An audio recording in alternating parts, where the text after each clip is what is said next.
Hello viewers, Mesbah here, and today's video is about motorizing the Lego Hogwarts Express from the Harry Potter theme. Now the Hogwarts Express is retailing in Canada for around $99. It does not come with any motorization at all. In fact, it's actually very difficult to motorize because it's not built to be motorized. You have to change certain things. So there are modifications all over the internet. You can look up many videos on how to motorize the Hogwarts Express.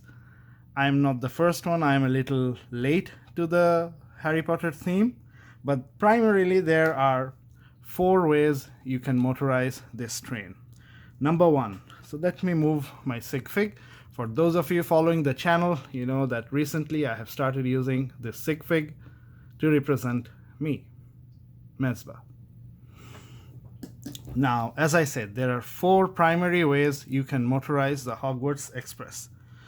Now, the first method is to use solely the locomotive. So let me take it apart and show you. What many people do, particularly folks who have the power functions, they put the IR receiver here. And they put a motor here and the battery box here. The motor goes down and connects to the wheels. If you follow Jang Bricks on YouTube, you can see he has motorized his in that manner. This is very purist because that means the locomotive is the one pulling the engine, pulling the whole train. I don't like this method because that means significant modifications to the engine. In particular, you have to rip apart this firebox and the whole engine compartment. So I don't want to do that. For me, the beauty of the Hogwarts Express is in this locomotive, and I don't want to touch it at all. The second method involves using both the tender and the locomotive. So again, this is for most of the people who use power functions. They put the battery box here, the IR receiver here, and they use the motorized wheels from any other set such as the 60197. What this does is, again, you have significant changes to the engine, particularly this part. As I said, I don't want to touch the locomotive, so I will not be using that method as well. The third method is to put the battery and the IR receiver here for those that are using power functions. If you're using just power up, putting the battery here in the carriage, and one of the wheels here becomes a motorized wheel.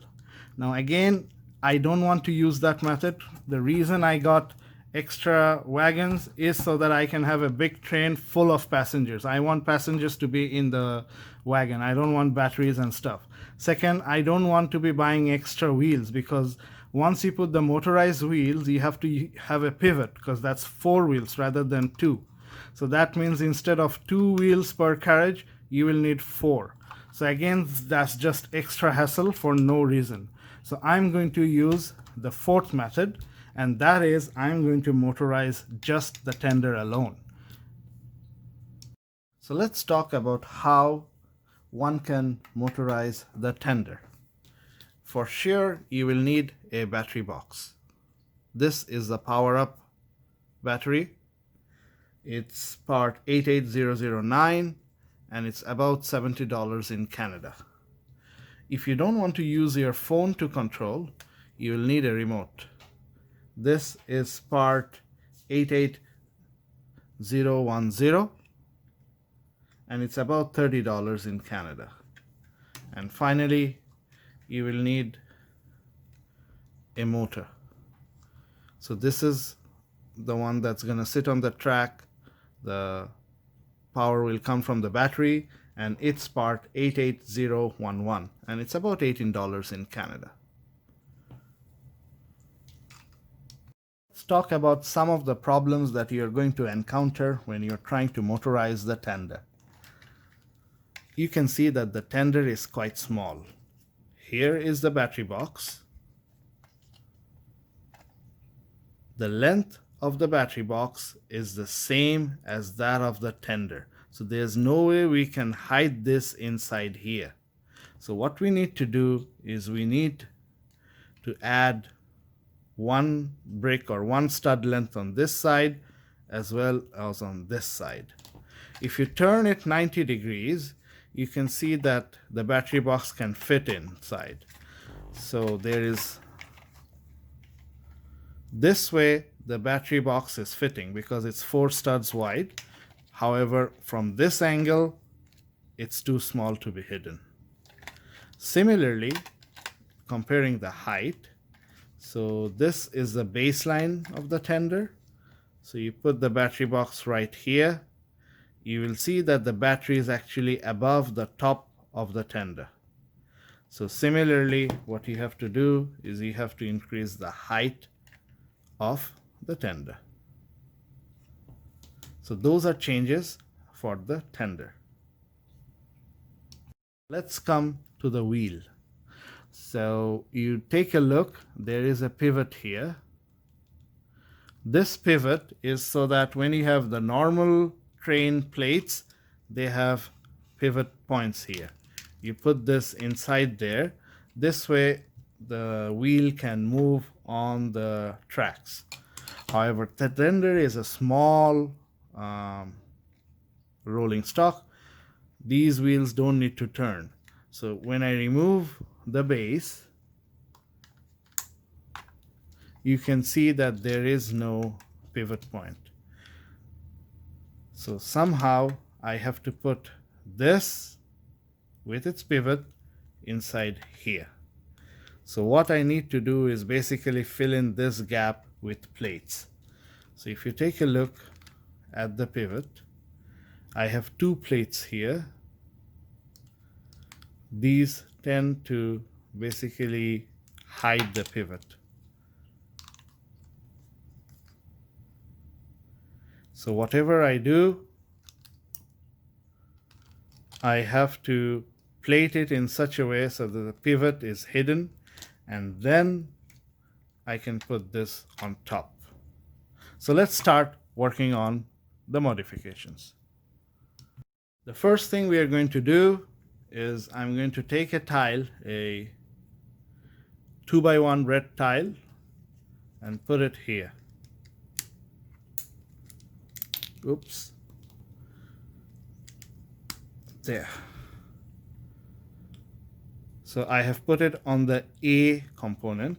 So that means when I attach my motorized wheel, I have to put it in this point. This is A.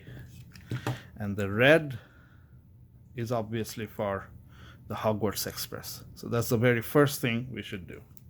The second thing, this was the wheelbase. So I'm going to take out this wheel.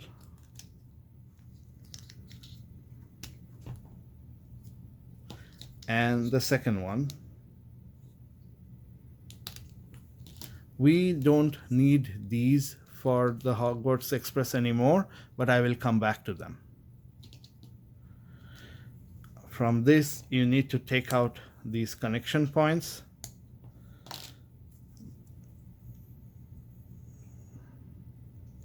Because you'll need them to connect.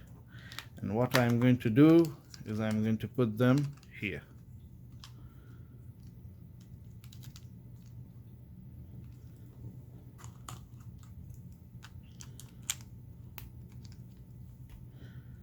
So now we can connect our Hogwarts Express to the locomotive. Now, some folks put the wheel decoration here. This is the same wheel decoration that you see on the 60197 train, this part. So I'm going to proceed as if I don't have the wheel decoration. So I'm going to show you what I'm going to do. Basically, I will need to build a 6 by whatever the length of this distance is, fully covered, so that I can put this on top and it will have the battery box. So the first thing I need to do is take some of these 2x1 plates and fill it here.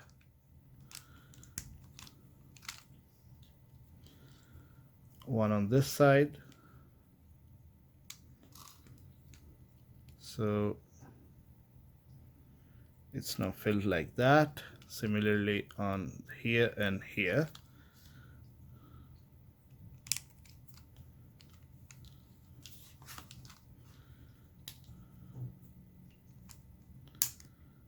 Okay. Now I want to put one of them here as well. What this allows is place for the wire to come up. I don't want to put it right here. Now it's up to me to cover it however I want.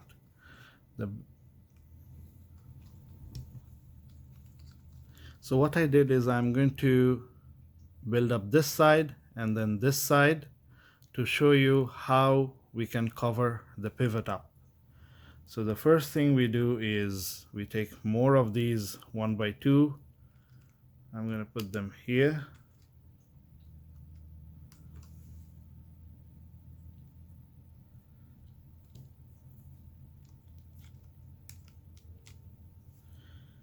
And I'm also going to take a 2x4, put it here.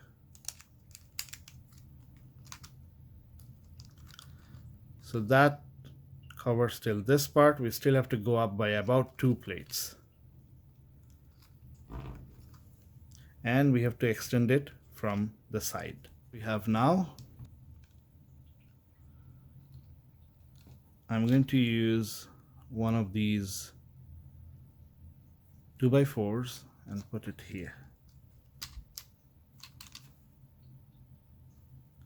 Similarly, another one goes on this side.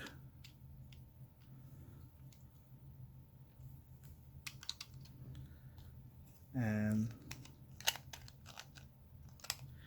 what I'm going to do is I'm going to put one out like this.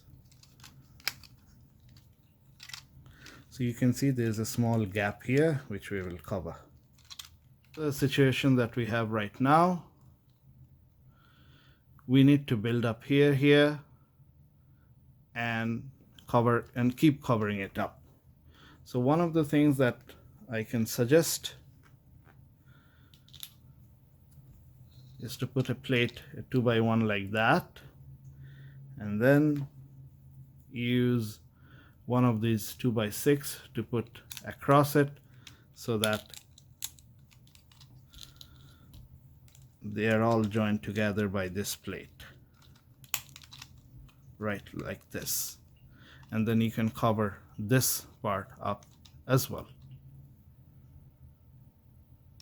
This is where we are now. Everything has been covered up with plates. You will notice that I have left a gap here, one plate almost. So basically if I took a 2x4 and place it here, this will complete the plating, but I've left it here because I need space for the wire to come out. So let's leave this as it is right now. The idea is to fit this here, but remember we said we have to extend out the tender. So what we are going to do now is we're going to take apart our tender. So we have this one, leave it here, leave it here.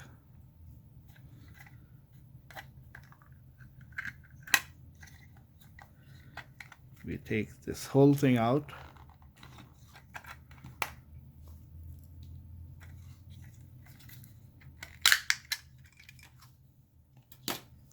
That.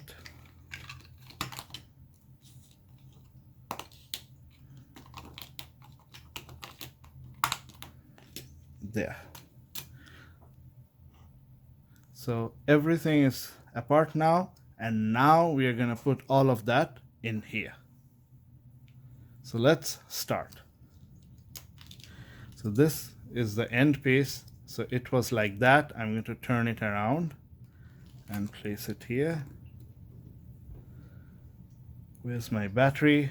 The battery can go here. So you can see why I need this space.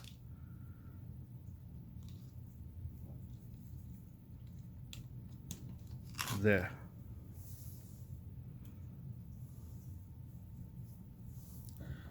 The other option would be to put this one more space. I think let's do that. So we'll see if we can fit this somehow there. So this gives more space for all of this to tie in together. Now we said we need one, we need to put one base plate, so one of this, and we'll need one more of that. So let's put that here. And one on the other side. So this is how it looks right now.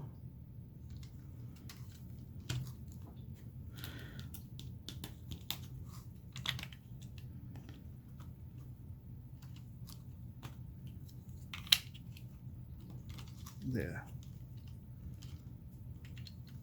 This is how it looks right now. We are getting there.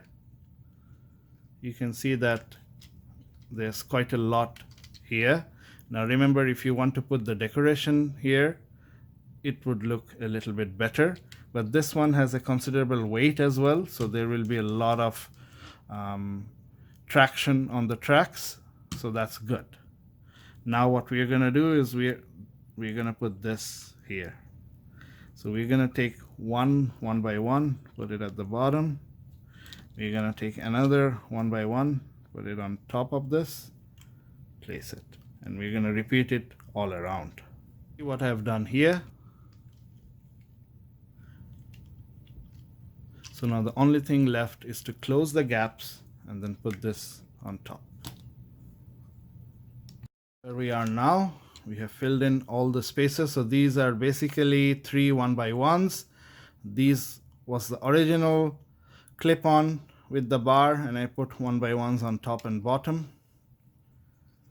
Now what we need is we need to put this on top here. So I'm going to put more of these here. This is a 5, 6, 7, 8, a 1x8. So that puts all of these together. Now the only thing is that this has to be extended. So instead of covering it like that, it increases by 2 more. So let's do that. Before we put this attachment on top, I wanted to show you the front, and we're going to use one of these pieces that came with the original tender and put it right here. So you can see that there's a gap here. You can fill it with 2 2x1 plates if you like. So once that is there, you can see that your wire is sort of hidden, and it's just at the right edge that this hub that's protruding out, the plug, it sits on top level, so it's not blocking. So what we are going to do now is we have our original piece that came up like that. So we're going to put this here. Now this is falling, so we'll do something about that. You can put some piece here so that it's holding it straight. Maybe one of these.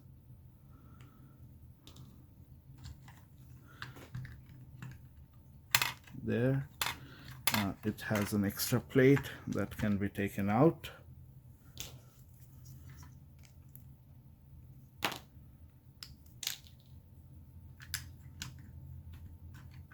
There. Now it's completely like that. You can use a 2x6 to complete this. Now I can put one of these here,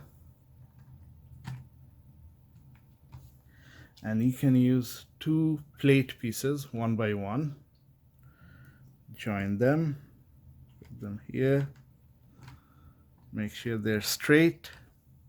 Take one of these curved pieces like that, and a tile. There you go. Similarly on the other side,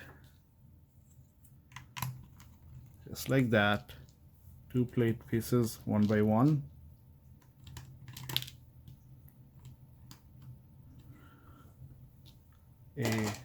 curved piece.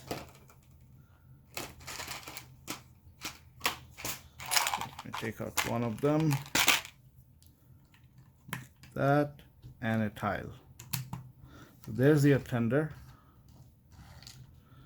Now you can decorate it. You can put the wheel decoration here, or you can put some more coloring here, red plates. So as you like. What we're going to do is now we're going to test if this works. One is I have changed this slightly. It's two black.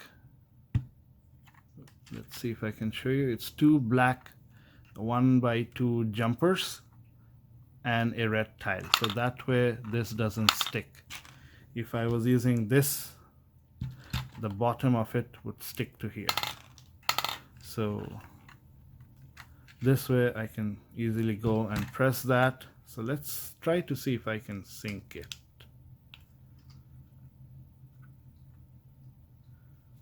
So this is green, this is green. Seems to work. Let's put it on the track first, just for the... And let me move this up a bit. Camera. Whoops, yep, it's working. So let me attach the tender to the locomotive and then see what happens.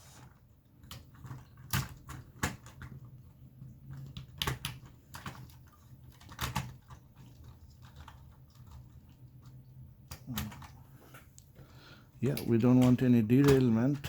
So the tender is really heavy now, so there should be a lot of traction.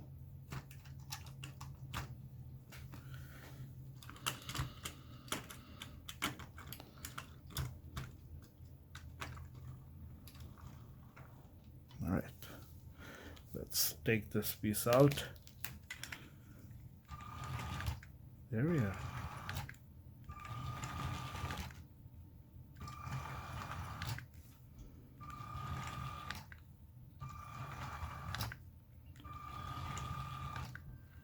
Right. So there you go. That's the Hogwarts Express motorized. We can do a test run through a loop just to see how the whole train handles the curves. Here I have the whole Hogwarts Express with an extra wagon lined up. Let's see how it handles the tracks.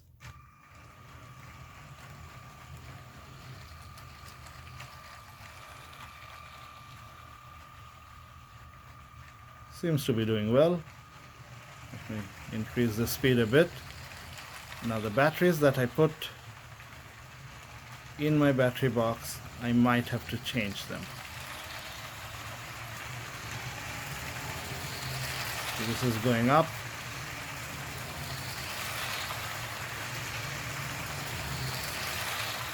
You can see that you can control the speed.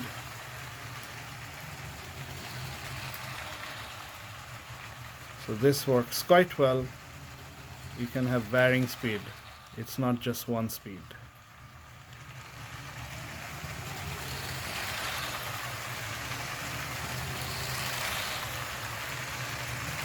Let's see how it does reverse.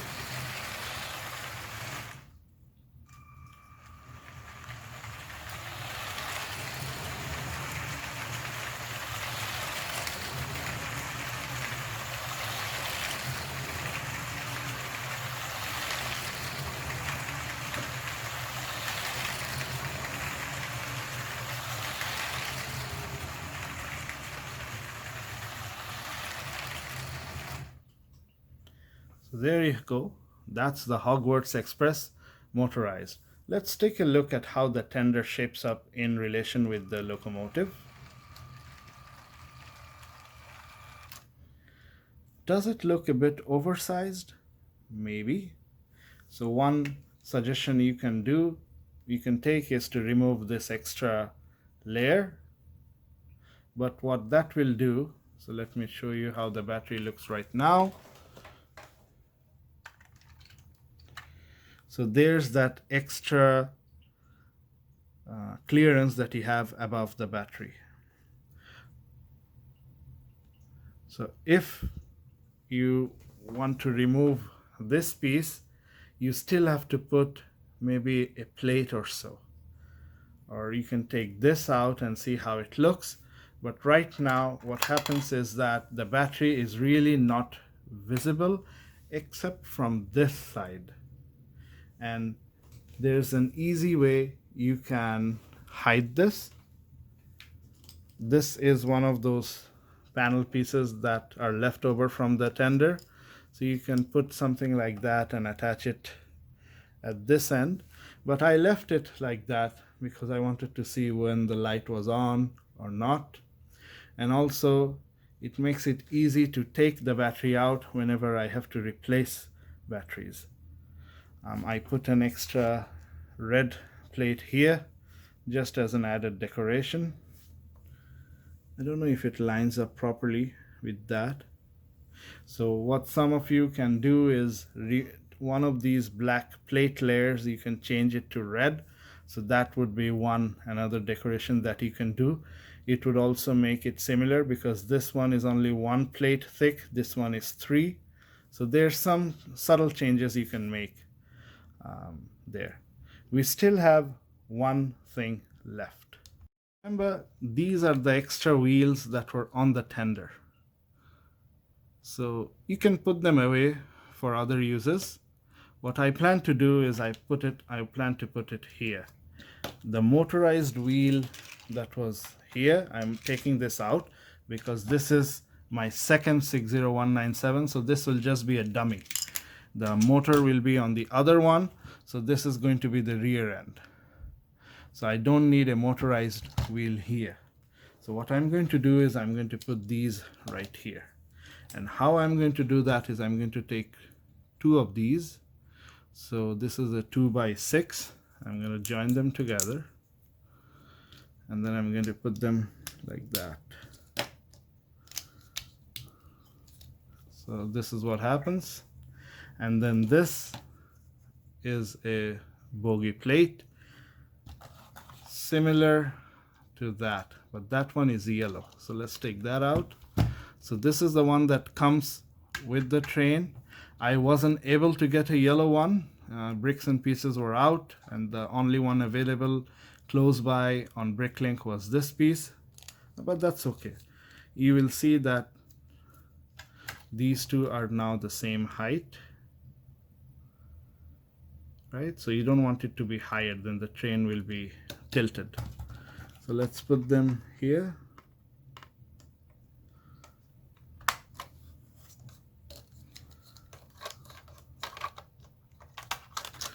So now this is my new 60197. I have a spare motor. I could use this decoration on the tender, but I won't. I'm going to use this to motorize another train, and that's the Lego Hidden Side Ghost Express. But that's a video for another day. For now, this is Mesbah signing out. Happy building. Take care.